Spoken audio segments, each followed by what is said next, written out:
আপনি কি মামুদের বাড়ির হাইড্রেঞ্জিয়া, লাইলাক ওইসব গাছগুলোর কথা ভাবছেন? হ্যাঁ স্যার। দেখুন, আপনি এখন গাছ বিশারদ হয়ে গেছেন। আপনাকে কিছু বলতে সাহস হয় না। তবে যদি 50 বছর ধরে গাছগুলো বাংলাদেশেই জন্মায় আর মরে থাকে, তাহলে প্রতিরোধ শক্তিটা বোধহয় এতদিনে গড়ে উঠেছে। এটা ভালো বলেছেন স্যার। সমস্যাটা প্রথম দিকেই হয়েছিল। নিশ্চয়ই হয়েছিল, কিন্তু তার উত্তর মামুদ দিতে পারবে না। ও ঠাকুরদা হয়তো দিতে পারতেন। Good point sir. একেনবাবু অন্যমনস্কভাবে বললেন, তবে আমার বক্তব্য উনি কতটা কানে দিলেন সেটা অবশ্য বুঝলাম না। কোথাও নিশ্চয়ই একটা টেলিপ্যাথি কাজ করছিল। দরজায় বেল শুনে দেখি মামুদ আর তারেক। তোমাদের কথাই হচ্ছিল, আমি বললাম। একেনবাবু ভীষণ চিন্তিত হয়ে পড়েছেন তোমাদের এইসব বিদেশি গাছের মাটি, সার, ইনসেকটিসাইড এইসব সম্পর্কে। আমার কথাটা ধরতে না পেরে মামুদ একটু কনফিউজড মুখে তাকালো। ব্যাপারটা ওকে বিশদভাবে ব্যাখ্যা করলাম। বুঝতে পেরে বলল, মাটির ব্যাপারটা জানি, কিন্তু সার আর ইনসেকটিসাইড সম্পর্কে কিছুই জানি না। মাটির ব্যাপার মানে? আমি জিজ্ঞেস করলাম। প্রতি বছর বাবা বাংলাদেশের উত্তরের কোনো একটা জায়গা থেকে মাটি আনাতেন। কেন সে প্রশ্ন করবেন না। বাবা বিশ্বাস করতেন ওই মাটি না পেলে গাছ বাঁচবে না। আমার ধারণা ওর আব্বা সেখান থেকে প্রথমে মাটি এনেছিলেন, তাই বাবা আর চান্স নেননি। তুমি না জানলে সে মাটি এখন আসবে কোত্থেকে? ধরে নিচ্ছি জামাল চাচা জানেন, নইলে সমস্যা। তার ওপর আমি তো এখানে। এই যে একেনবাবু, আমি ঠাট্টার সুরে বললাম, কি ধরনের মাটি দরকার? অনেক বইপত্র তো লাইব্রেরি থেকে এনেছেন, ছেলেটাকে একটু হেল্প করুন। আপনি স্যার সত্যি প্রমথবাবুর মতো হয়ে যাচ্ছেন, একেনবাবু অনুযোগ করলেন। সেটা কি কমপ্লিমেন্ট? রান্নার ব্যাপারে নিশ্চয় স্যার। দুর্দান্ত কফি বানিয়েছেন আজ। আরেক কাপ চান নাকি? চাই স্যার, কিন্তু বলতে বাধো বাধো ঠেকছে। আমি ওদের জন্য বানাচ্ছি, সুতরাং আরেক কাপ বানাতে কোনো অসুবিধে নেই। বাঁচালেন স্যার। আসলে আজ মাথাটা বড্ড ধরেছে। আরেক প্রস্থ কফি বানানো হলো। আমার চেয়ে তারেকই বেশি খাটল। কাপ ডিশ ধুয়ে জল গরম করে। আমি শুধু আধ চামচ ইনস্ট্যান্ট কফির গুঁড়ো ঢেলে চামচ দিয়ে নাড়লাম।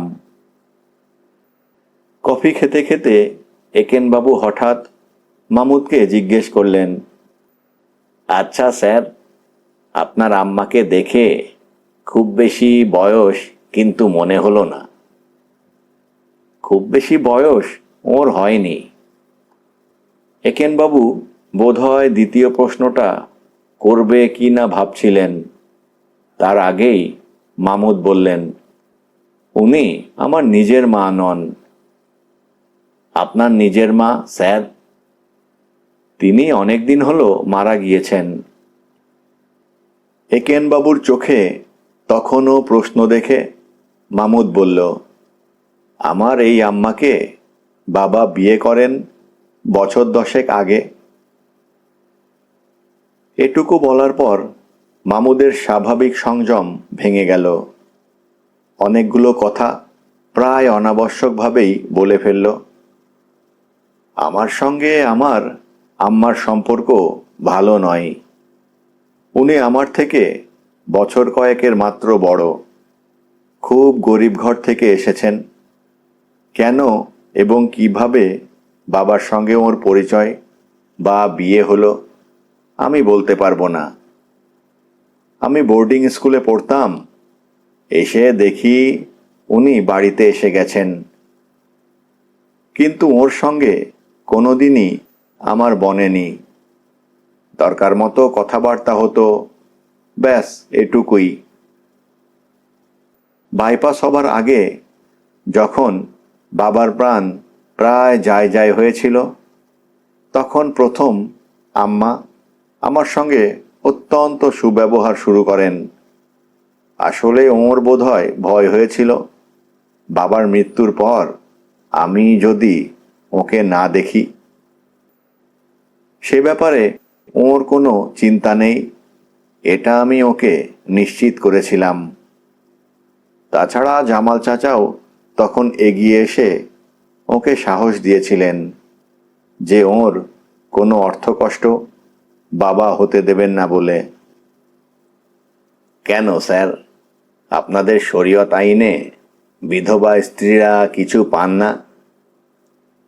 কিছু পান, ধার দেনা সব বাদ দিয়ে যা থাকে তার 8/1 উনি পেতেন, আমি বাকি অংশ। তবে বাবার ধার দেনা কি ছিল সেটা আমরা জানতাম না। আর উনি যেরকম আরামের জীবনযাত্রায় অভ্যস্ত হয়েছিলেন, সেই ঠাট ওর পক্ষে বজায় রাখা সম্ভব ছিল না। আপনার বাবার সঙ্গে ওর সম্পর্ক কীরকম ছিল স্যার? এর উত্তর সোজাসুজি মামুদ দিল না।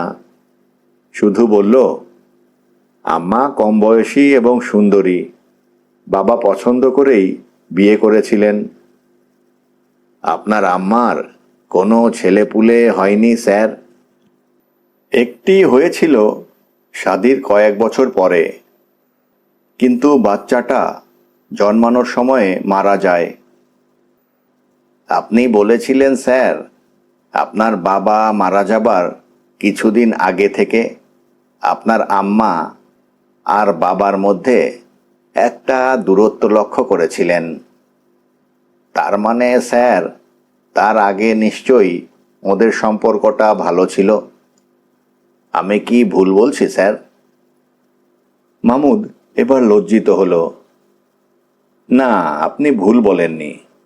আসলে আম্মাকে পছন্দ করি না বলেই ওর সম্পর্কে কোনো প্রশ্নের উত্তর দিতে আমার অসুবিধে হয়। I see sir.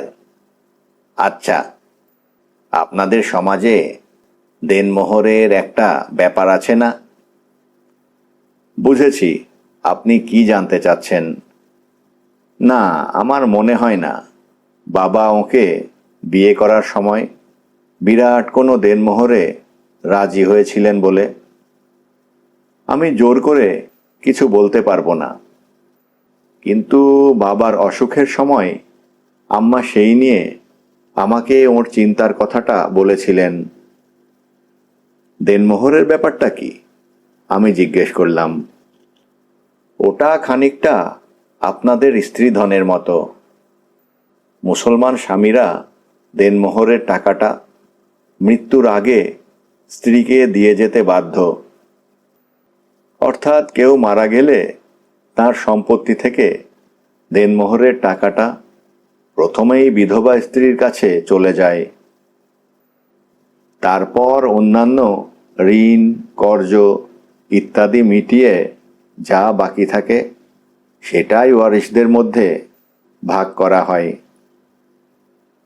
আপনার বাবার কোনো লাইফ ইন্স্যুরেন্স ছিল? না। আপনি শিওর? হ্যাঁ, কারণ আনোয়ার চাচা বাবাকে বেশ কয়েকবার বলেছিলেন লাইফ ইন্স্যুরেন্সের কথা। বাবা আমলে দেননি। বলতেন ঘরবাড়ি সম্পত্তি উনি যা রেখে যাচ্ছেন সেটাই ওর সবচেয়ে বড় ইন্স্যুরেন্স। Very interesting. একেনবাবু বললেন, কি ইন্টারেস্টিং? ওই যা স্যার, 7টা বেজে গেছে। আজ আবার ক্যাপ্টেন স্টুয়ার্টের সঙ্গে একটা অ্যাপয়েন্টমেন্ট আছে। এই বলে তড়িঘড়ি জুতো টুতো পরে চললাম স্যার বলে একেনবাবু অদৃশ্য হলেন। মামুদ আর তারেক হতভম্বভাবে বসে আছে দেখে আমি বললাম, টিপিক্যাল একেনবাবু, মাথায় কি ঘুরছে কারোর বোঝার সাধ্যি নেই। আজ সকাল থেকে একেনবাবু আবার বারান্দার গাছগুলো নিয়ে লেগেছেন। আমাকে অনেকক্ষণ বোঝাবার চেষ্টা করেছেন। একটা বড় আয়না কিনে সেটা যদি বারান্দার রেলিংয়ের সঙ্গে একটা ব্র্যাকেট আটকে তার অন্য প্রান্তে লাগানো যায়, তাহলে সূর্যের আলো তাতে রিফ্লেক্ট হয়ে ওর দুটো টবে অন্তত পড়বে। ওর দুটো টবই হচ্ছে সবচেয়ে ক্রিটিক্যাল। অন্যগুলোতে যেসব গাছ আছে তারা ছায়াতেও বাঁচবে, যদিও ফুল ভালো হবে না। আমি ঠাট্টা করে বললাম, আপনি ঠিক চেক করে দেখেছেন দুটো টব আলো পাবে কি না? হ্যাঁ স্যার, থিওরি অফ রিফ্লেকশন তো সহজ অঙ্ক। কঠিন ব্যাপার হলো আপনাদের সম্মতি পাওয়া। সেটা পাবেনও না, প্রমথ বলল।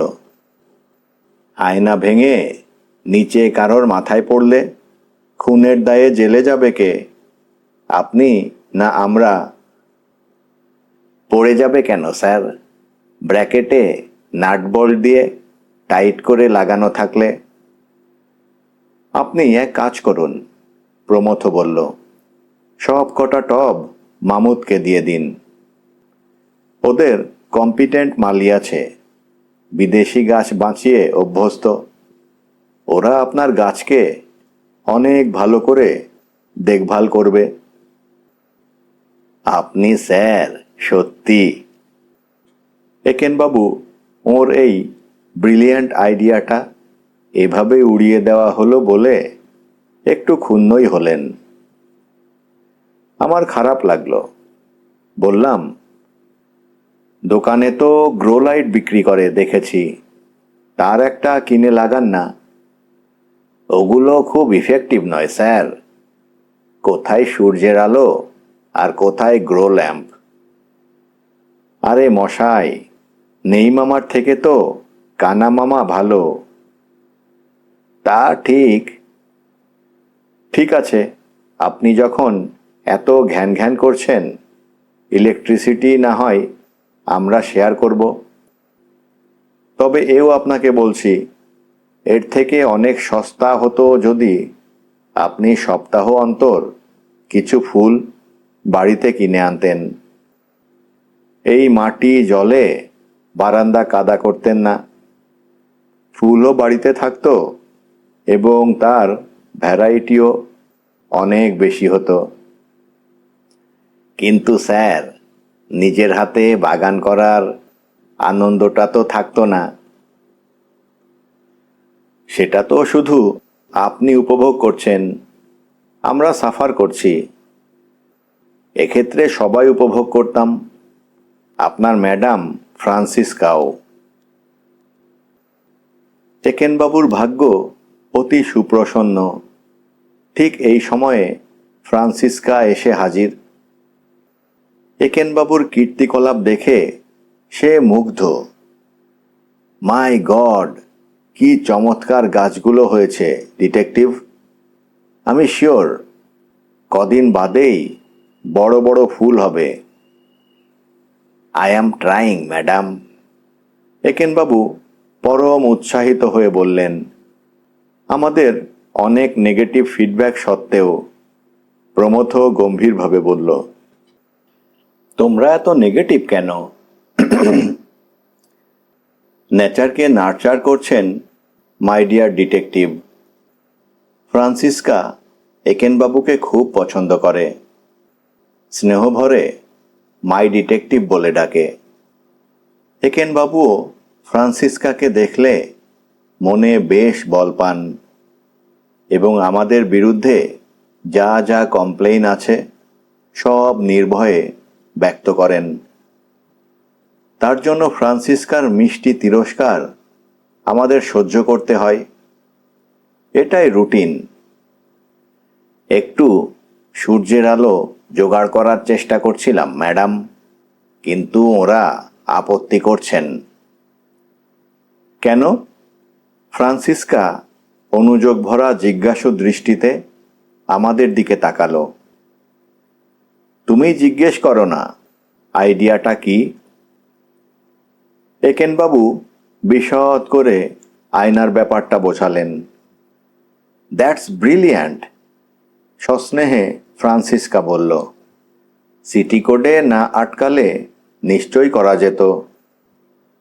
এইখানেই আমাদের সঙ্গে ফ্রান্সিসকার তফাৎ। বারণ করবে, কিন্তু এমনভাবে করবে যেন মনে হয় বারণ করছে না। কিন্তু ডিটেকটিভ, আমাকে তোমার বলতে হবে, তুমি কি ফার্টিলাইজার দিচ্ছ? ইমপেশেন্ট গাছগুলো সত্যি কি হেলদি লাগছে। মিরাকল গ্রোর একটা স্পেশাল ব্র্যান্ড কিনেছি ম্যাডাম। দেখলাম ওটাই বলছে এই গাছের পক্ষে সবচেয়ে ভালো। তুমি এক কাজ করো ডিটেকটিভ, আমার অ্যাপার্টমেন্টের বারান্দায় আলো আসে। তোমার যে গাছগুলোতে আলো দরকার সেগুলো ওখানে রাখতে পারো। আমার শুধু দু একটা ছোট পট আছে। তোমার কয়েকটা পট ওখানে রাখতে কোনো অসুবিধাই নেই। Thank you madam, thank you so much. প্রমথবাবু তো এগুলোকে ঢাকায় পাঠিয়ে দিতে বলছিলেন। ঢাকা? ইউ মিন বাংলাদেশের ঢাকা? হ্যাঁ ম্যাডাম। ফ্রান্সিসকা প্রমথর দিকে ভর্ৎসনার দৃষ্টি দিয়ে বলল, ইউ আর রিয়েলি সো নটি। প্রমথ কাঁধ ঝাঁকালো। আজকে মেনু কি স্যার? ফ্রান্সিসকা এলেই এই টেকনিকটা একেনবাবু ব্যবহার করেন। ফ্রান্সিসকা রান্না করতে ভালোবাসে, আরও ভালোবাসে খাওয়াতে। কিন্তু ফ্রান্সিসকার রান্না করার ব্যাপারটা খুব ইলাবোরেট। আমাদের সমস্ত পটস আর প্যান্স তাতে লেগে যায়। তারপর সেগুলো ধুতে ধুতে আমার আর প্রমথর প্রাণান্ত। একেনবাবু অবশ্য ওর সার্ভিস ভলেন্টিয়ার করেন, কিন্তু সেটা নেওয়া মানে আরও বাড়তি কাজ। এখানে ওখানে নোংরা লেগে থাকবে, সেগুলো স্পট করে করে আবার ধোয়া। ফ্রান্সিসকা রান্না করলে খাওয়াটাও যেমন তেমন ভাবে করা যাবে না। সুন্দর করে টেবিল সাজিয়ে প্লেসম্যাটের ওপর প্লেট, গ্লাস, ন্যাপকিন, কাঁটা চামচ ইত্যাদি রেখে মোমবাতি জ্বালিয়ে স্যালাড, ব্রেড ও ওয়াইন সহযোগে সেই রান্না খেতে হবে। সমস্ত ব্যাপারটা একটা প্রোডাকশন। সেটা শর্টকাট করা মানে ওকে কষ্ট দেয়া। কে চায় কোনো সুন্দরীর কষ্টের কারণ হতে? তাছাড়া মেয়েটা চমৎকার করে রান্না করে, আর তার চেয়েও চমৎকার ওর হৃদয়টা। প্রমথর ভাগ্যি যে এরকম একটা মেয়ে ওর প্রেমে পড়েছে। কিন্তু কাপ ডিশ, পটস্প্যান ধোয়ার রূঢ় বাস্তবতাটাও উপেক্ষা করা যায় না।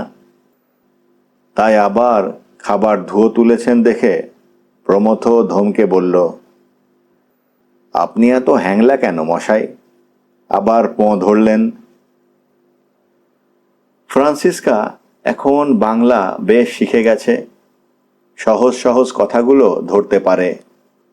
তাছাড়া যে রেটে আমরা ইংরেজি শব্দ ব্যবহার করি, তাতে বাংলা না জানলেও মূল বক্তব্য মোটামুটি ভালোই বোঝে।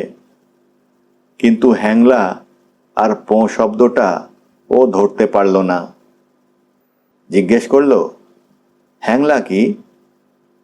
ওটা ট্রান্সলেট করা যায় না, আমি বললাম। আর পোঁ? ওটাও কঠিন, প্রমথ বলল। একেনবাবু বললেন, আসলে ম্যাডাম, আমি খাবারের কথা তুলেছিলাম বলে ওরা রাগ করছেন, আপনাকে আবার রান্না করতে হবে বলে। ওমা, এতে রাগের কি আছে? আমার তো ভালো লাগে রান্না করে সবাইকে খাওয়াতে। আর আপনার রান্নাও একেবারে এক্সেলেন্ট ম্যাডাম। আচ্ছা নেমোখারাম তো আপনি মশাই, প্রতিদিন তো বেশ ভালোই সাঁটান আমার রান্না। কি যে বলেন স্যার, একজনকে ভালো বলা মানে কি আরেকজনকে খারাপ বলা? আপনার রান্নার প্রশংসা আমি সব জায়গাতেই করি। ইউ আর সো কম্পিটিটিভ বলে প্রমথর মাথায় আদর করে হাত বুলিয়ে ফ্রান্সিসকা রান্নাঘরের দিকে গেল। একেনবাবুও গেলেন ওর পেছন পেছন। মাঝে মাঝে একেনবাবুকে আমার খুন করতে ইচ্ছে করে। আমার কানে কানে সেটা জানিয়ে প্রমথও গেল কিচেনটাকে একেনবাবু আর ফ্রান্সিসকার যুগ্ম আক্রমণ থেকে রক্ষা করতে। তবে ভগবান আছেন, একেনবাবুর একটা ফোন ক্যাপ্টেন স্টুয়ার্টের কাছ থেকে। মাই গড, আপনি sure sir? Great news. Thank you sir, thank you. ফোনটা নামাতেই আমি জিজ্ঞেস করলাম, কি ব্যাপার? মামুদ সাহেবের বাবার ব্যাপারটা নিয়ে। ক্যাপ্টেন স্টুয়ার্ট এর মধ্যে জড়ালেন কি করে? উনি বাংলাদেশের কনসাল জেনারেলকে খুব ভালো চেনেন স্যার। আমি কতগুলো জিনিস জানতে চেয়েছিলাম। উনি বাংলাদেশ কনসালের থ্রুতে ঢাকা পুলিশকে দিয়ে কাজটা করিয়েছেন। কি কাজ? প্রমথর প্রশ্ন। কখন প্রমথ আর ফ্রান্সিসকা রান্নাঘর থেকে বেরিয়ে এসেছে খেয়াল করিনি। বলছি স্যার। ফ্রান্সিসকা জিজ্ঞেস করল, কি ব্যাপার ডিটেকটিভ? আমাকে তো কিছুই বলনি। বলছি ম্যাডাম, বলছি, কিন্তু তার আগে মামুদকে একটু খবর দেওয়া দরকার। আমি ফোন করছি, প্রমথ বলল। আর সেই সঙ্গে পিৎজারও অর্ডার করি। ফ্রান্সিসকা তাহলে রান্না করতে গিয়ে গল্পটা মিস করবে না। এক ঢিলে চমৎকার দুটো পাখি মারল প্রমথ। কয়েক মিনিটের মধ্যেই নিচ থেকে তারেক এলো। মামুদকে কোম্পানির কাজে 2 দিনের জন্য শিকাগো যেতে হয়েছে। প্রমথ বলল, মামুদের জন্যে অপেক্ষা না করে যা জানলেন আমাদের বলুন, ওকে না হয় আবার বলবেন। এর মধ্যেই প্রমথ সংক্ষেপে ফ্রান্সিসকাকে মামুদের বাবার মৃত্যুর ব্যাপারটা বলে দিয়েছে। সেও একেনবাবুকে বলল, ডিটেকটিভ, সব কিছু না শুনে তোমাকে ছাড়ব না। আমরা সবাই ভালোভাবে বসার পর একেনবাবু তারেককে বললেন, একটু আগে ক্যাপ্টেন স্টুয়ার্ট ফোন করেছিলেন। Captain Stuart? উনি নিউ ইয়র্ক পুলিশের ক্রিমিনাল ডিভিশনের হেড। আমাকে খুব স্নেহ করেন স্যার। না না, ওর কথা আমি বাপিবাবুর কাছে শুনেছি, কিন্তু প্রসঙ্গটা বুঝতে পারছি না। তারেক বলল, মামুদ সাহেবের কেসের ব্যাপারটা নিয়ে স্যার। ওর কাছে একটু সাহায্য চেয়েছিলাম। তা উনি ফোনে যে খবরটা দিলেন সেটা শুনে আমি মোটামুটি নিঃসন্দেহ যে মামুদ সাহেবের বাবার মৃত্যুটা স্বাভাবিক নয়। কথাটা শুনে শুধু তারেক নয়, আমি আর প্রমথও অবাক। ক্যাপ্টেন স্টুয়ার্ট ওকে এমন কি খবর দিতে পারেন যার জন্যে এত দূরে বসে উনি এরকম একটা জোরদার কনক্লুশন করে ফেললেন? কি সর্বনাশ, তারেক বলল। তার মানে মামুদ যা আশঙ্কা করছিল সেটাই তো ঠিক, কিন্তু আপনি কি করে নিশ্চিত হলেন? বলছি স্যার, সেই জন্যেই আপনাদের ডেকেছিলাম, কিন্তু মামুদ সাহেবকে তো পাওয়া গেল না। ওর শিকাগো হোটেলের নম্বরটা আমার কাছে আছে, কিন্তু ফোনে এটা না জানানোই ভালো স্যার। তা ঠিক, তবে ফিরে এসে খবরটা যখন শুনবে একেবারে ভেঙে পড়বে। কিন্তু আপনি এ ব্যাপারে একেবারে নিঃসন্দেহ? মোটামুটি নিঃসন্দেহ স্যার। পুরোপুরি নিঃসন্দেহ হতে গেলে ঢাকা পুলিশের আরও অনেক কিছু করণীয় আছে। খুনিকে? তারেক প্রশ্ন করল। স্যার, মামুদ সাহেব জানতে চেয়েছিলেন মৃত্যুটা অস্বাভাবিক কিনা। সেটার উত্তর পাওয়াটা স্যার কঠিন হলেও দারুণ শক্ত নয়। কিন্তু খুনিকে সেটা এখানে বসে জোর দিয়ে বলাটা স্যার ফ্র্যাঙ্কলি অসম্ভব। একটু কম জোর দিয়েই না হয় বলুন, প্রমথ বলল।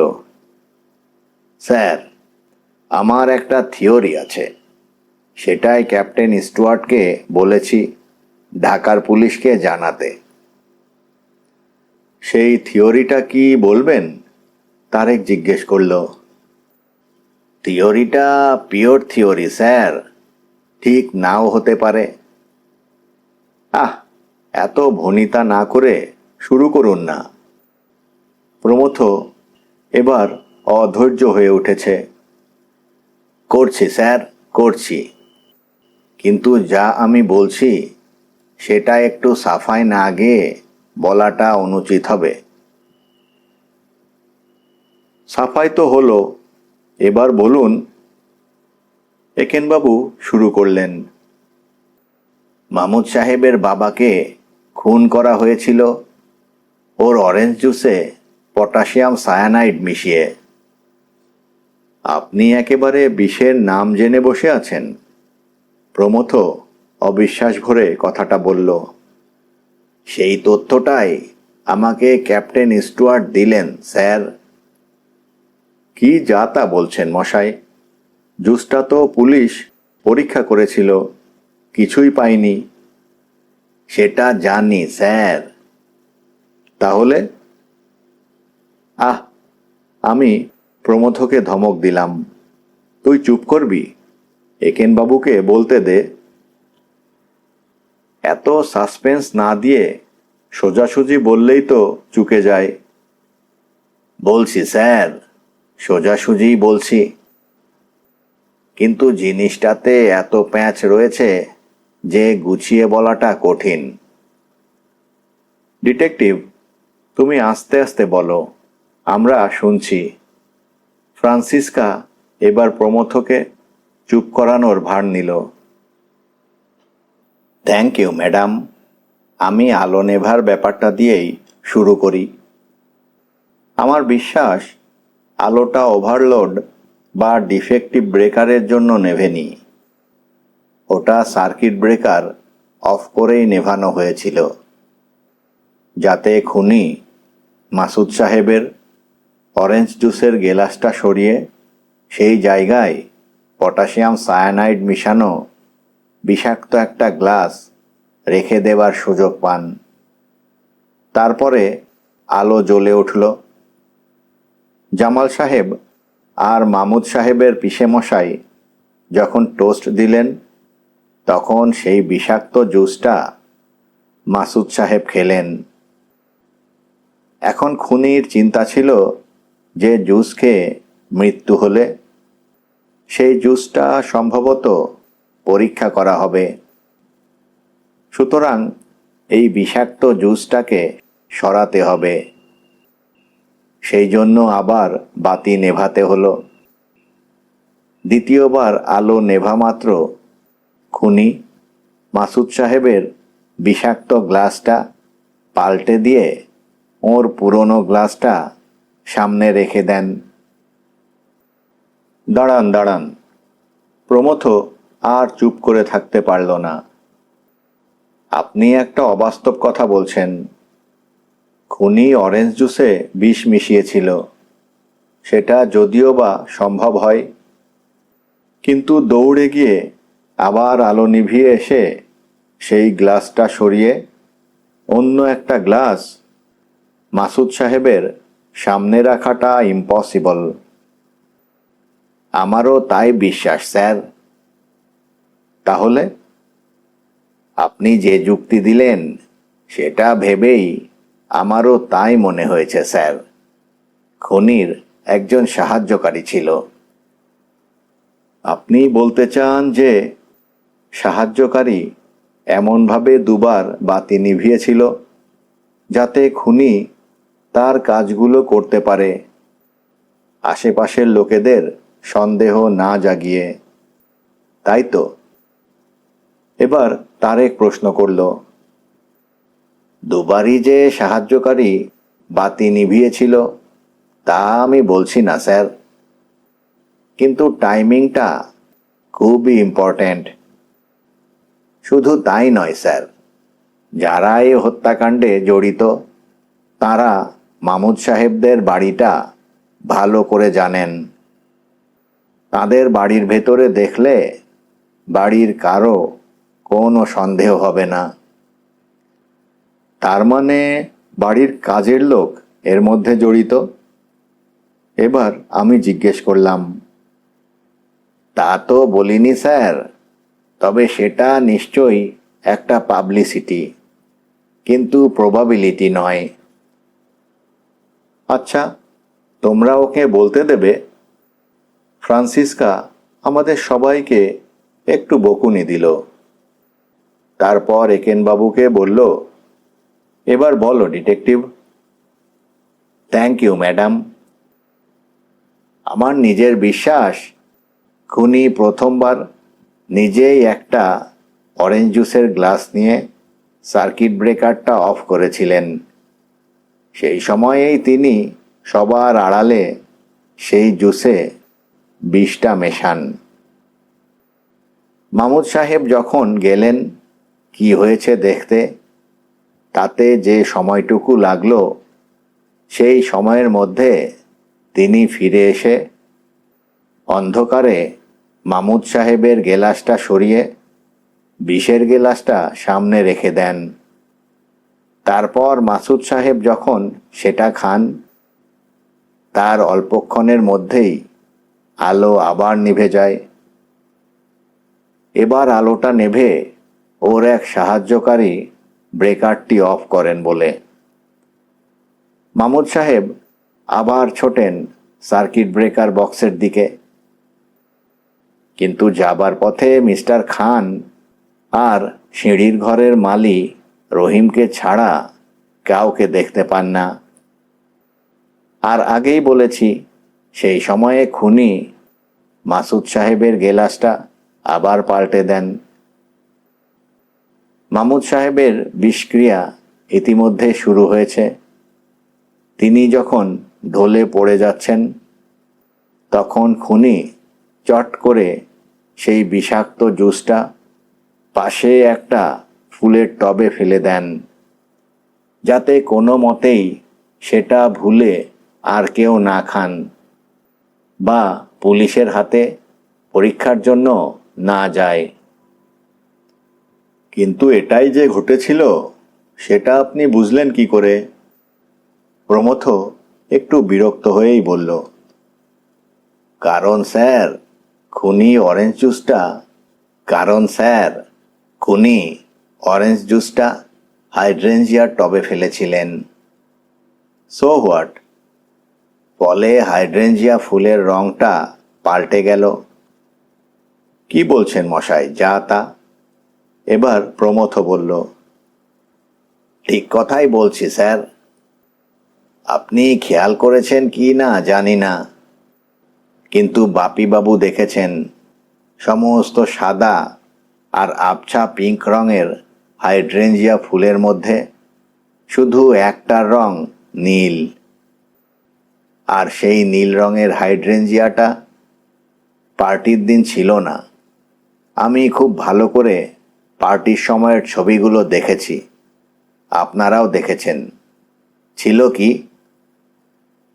আমি মামুদ সাহেবকে জিজ্ঞেস করেছিলাম কোনো নতুন ফুল গাছ আনা হয়েছে কিনা। উত্তর, স্যার, না। টবের মাটিগুলো আসে বাংলাদেশের উত্তরাঞ্চল থেকে, যেখানে মাটিতে অ্যালুমিনিয়াম প্রচুর আছে। আমি জানি স্যার, আমার এই গাছপালার খ্যাপামি নিয়ে আপনারা হাসাহাসি করেন, কিন্তু জানেন স্যার, হাইড্রেঞ্জিয়া গাছ যদি অ্যালুমিনিয়াম কম্পাউন্ড শরীরে টেনে নিতে পারে, তাহলে তার ফুলের রং হয়ে যায় নীল। কিন্তু সেটা তখনই পারে যখন মাটি অম্লযুক্ত বা অ্যাসিডিক হয়। যেই মুহূর্তে অরেঞ্জ জুস টবের মধ্যে পড়ল, সেই টবের মাটি হয়ে গেল অ্যাসিডিক, আর হাইড্রেঞ্জিয়াও তার রং পাল্টালো, হয়ে গেল নীল। সমস্ত পিঙ্ক হাইড্রেঞ্জিয়ার মধ্যে হঠাৎ স্যার ওই নীল রং দেখে আমি ভাবছিলাম কেন একটা টবের মাটি অ্যাসিডিক। টবগুলো সব টেনিস কোর্টের পাশে, সুতরাং সেখানে জুসটা ফেলার সম্ভাবনা প্রচুর। কিন্তু অন্য কেউ তো তাদের জুস কোনো কারণে টবে ফেলতে পারে। প্রমথ প্রশ্ন তুলল। তা পারে স্যার, সেইটা জানতেই আমি ক্যাপ্টেন স্টুয়ার্টের সাহায্য নিয়েছিলাম। তিনি বাংলাদেশের কনসুলেট জেনারেলের মাধ্যমে বাংলাদেশের পুলিশকে দিয়ে নীল রঙের হাইড্রেঞ্জিয়ার টবটা পরীক্ষা করতে বলেন। সেখানে পটাশিয়াম সায়ানাইড ট্রেস পাওয়া গেছে। সেটাই হলো ক্যাপ্টেন স্টুয়ার্টের খবর। মাই গড, আমি বললাম। কিন্তু এই কাজটা কে করলেন? তারেক প্রশ্ন করল। এবার তো আমার থিওরির কথা এসে গেল স্যার। পাবলিসিটিতে তো 3 জন, আমি বললাম। মামুদের জামাল চাচা, মিস্টার খান আর কবির। আজিজুল সাহেবকে আমি বাদ দিচ্ছি। চমৎকার স্যার। আর সহকারী কে? গোয়েন্দা তো আপনি মশাই, প্রমথ বলল। আমার ধারণা স্যার, খুনি হলেন মামুদ সাহেবের জামাল চাচা। তিনি প্রথমে গিয়ে সার্কিট ব্রেকার অফ করেছিলেন। মামুদ সাহেব যখন বাড়িতে ঢোকেন, তখন বাথরুমের সামনে জামাল চাচার সঙ্গে ওর দেখাও হয়। মামুদ সাহেব সার্কিট ব্রেকার যেদিকে আছে সেদিকে হাঁটা দিতেই জামাল চাচা বিষাক্ত জুসটা হাতে নিয়ে পার্টির দিকে চলে আসেন। সেখানে এসে গ্লাসটা মাসুদ সাহেবের সামনে রেখে আলো জ্বলতেই মাসুদ সাহেবকে একটা টোস্ট দেন। টাইমিংটা এমনভাবে করা হয় যে টোস্টের পরপরই আবার আলো নিভে যাবে। জামাল চাচার সাহায্যকারীর দৌলতে স্যার সেটাও যায়। সেই সুযোগে জামাল চাচা বিষাক্ত গেলাসটা সরিয়ে মাসুদ সাহেবের প্রথম গেলাসটা ওর সামনে রেখে দেন। সাহায্যকারীটিকে তারেক জিজ্ঞেস করল। মিস্টার খান, প্রমথ বলল, না স্যার, দ্বিতীয়বার আলো নেভার আগে মিস্টার খান বাড়িতে ঢুকেছিলেন ঠিকই, এবং খুব দ্রুত হেঁটে বেরিয়ে আসছিলেন। কিন্তু তিনি যত দ্রুতই হাঁটুন, এমনকি তিনি দৌড়লেও সার্কিট ব্রেকার অফ করে বাড়ির বাইরে এসে মামুদ সাহেবের মুখোমুখি হওয়া সম্ভব ছিল না স্যার। তিনি সার্কিট ব্রেকারটা অফ করেননি। যিনি সার্কিট ব্রেকারটা অফ করেছিলেন তিনি সাইডের দরজা দিয়ে বেরিয়ে পার্টিতে চলে আসেন। তা তো বুঝলাম, কিন্তু লোকটিকে? আমি জিজ্ঞেস করলাম। আপনাদের মনে আছে কি না জানি না স্যার, জামাল চাচা মামুদ সাহেবকে জিজ্ঞেস করেছিলেন ওর আম্মা কোথায়। সেটা কিন্তু একটা সাধারণ প্রশ্ন নয়। জামাল চাচা শিওর হতে চাচ্ছিলেন যে ওর অ্যাসিস্ট্যান্ট ঠিকমতো জায়গায় রয়েছেন কি না। যেই মুহূর্তে তিনি জানলেন যে আম্মা বাড়িতে এসে গেছেন, উনি দ্রুত পার্টির দিকে গেলেন। আসলে পুরো ব্যাপারটাই ভালোভাবে প্ল্যান করা ছিল। প্রমথ বলল, অফ অল দ্য পিপল আম্মা? হোয়াই? আমিও বললাম, যাই বলুন আপনি, আমার কাছে কিন্তু ব্যাপারটা ক্লিয়ার হচ্ছে না। কোথাও একটা ফাঁক আছে। খুনের মোটিভটা কি? সুখ বা অর্থ? কোনোটাই নয়। মামুদের কাছেই শুনেছি যে ওর বাবার মৃত্যু জামাল চাচাকে বিধ্বস্ত করেছে, আর্থিক ও মানসিক দুভাবেই। আম্মারও আর্থিক দিক থেকে বিরাট লাভের কোনো সম্ভাবনা দেখছি না। ইউ আর রাইট স্যার, এটা আমাকেও বদার করেছে স্যার, বদার্ড মি এ লট। তারপর আমার মনে হলো এর একটা ব্যাখ্যা আছে স্যার, সেইটাই এখন ঢাকার পুলিশকে অনুসন্ধান করে দেখতে হবে ঠিক কি না। ব্যাখ্যাটা বলুন। প্রথমত স্যার, হত্যাকাণ্ডটা অর্থের জন্য নয় স্যার, আমার ধারণা প্রেমের জন্য। হোয়াট? হ্যাঁ স্যার, আমার মনে হয় মামুদ সাহেবের আম্মা আর জামাল চাচার মধ্যে প্রেম ছিল। মামুদ সাহেবের আম্মা মাসুদ সাহেবের কাছে তালাক চেয়েছিলেন, কিন্তু মাসুদ সাহেব দিতে রাজি হননি। ইসলামিক আইনে স্যার স্বামীর তালাক দেবার অধিকার আছে, কিন্তু স্ত্রী অত সহজে স্বামীর কাছ থেকে ডিভোর্স পাওয়াটা সহজ নয়।